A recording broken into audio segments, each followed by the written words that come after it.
আসসালামু আলাইকুম রহমতুল্লাহি বারাকাতুহু।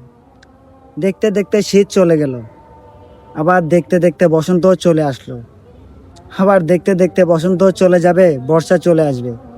আল্লাহ তাআলা কত রহমান, যে আপনাকে কত সুন্দর কতগুলো ঋতু দিয়ে আপনাকে কত রহমত দিছে। এই রহমতগুলো হয়তো নাও দিতে পারতো, আপনাকে ভালোবাসে বলেই আপনার জন্যই সব কিছু তৈরি করা। একমাত্র আল্লাহ তাআলা তার বান্দার জন্যই সমস্ত কিছু তৈরি করছে।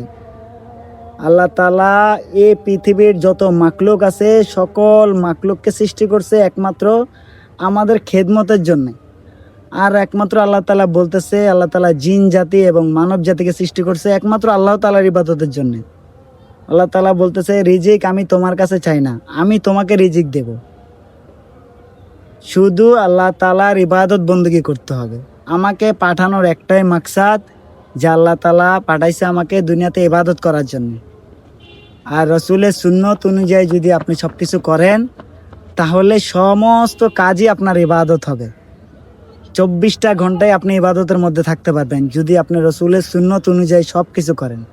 নেকির নেকিও কামাইলেন, দুনিয়াও কামাইলেন, সব কিছুই আপনি পাইলেন।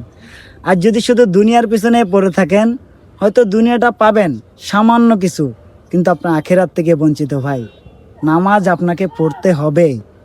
নামাজের জন্য কোনো বিকল্প কোনো কিছু নাই, পড়তে হবে। সর্বোত্তম এবং সর্বশ্রেষ্ঠ ইবাদত হচ্ছে নামাজ। সময় থাকতে নামাজ পড়ি, আল্লাহ তাআলার ইবাদত করি। সালামু আলাইকুম।